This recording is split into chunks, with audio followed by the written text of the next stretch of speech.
Sometimes, as an example, you have a header row and you want your text aligned from the top. So I select my row and going top, but the spacing it is too less. In this case, I could go to the cell margins and set the cell margins value.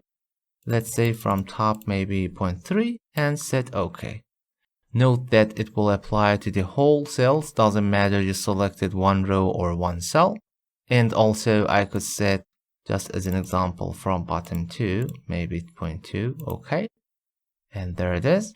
And we have one more additional features here, which written name allows spacing between cells. This is different with the margin.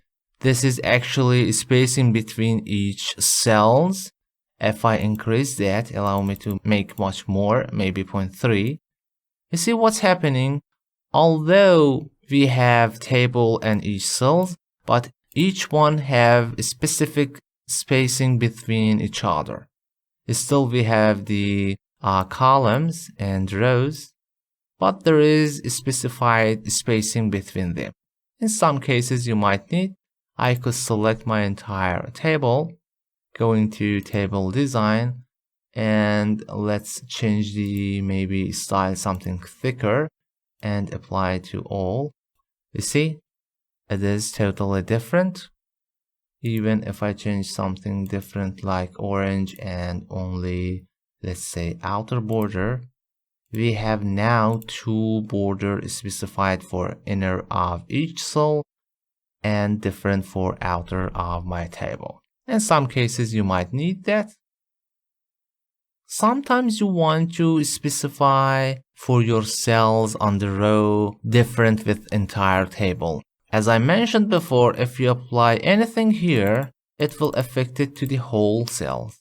And there is no option to select to the specified rows or content. This is the default cell margins.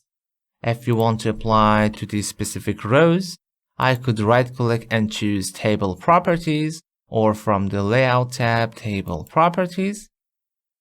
On the cell, again Options, we have Cell Margins. So I could disable same as the whole table and then specify my value. Something obvious, OK and OK. And now that's only applied to this top row.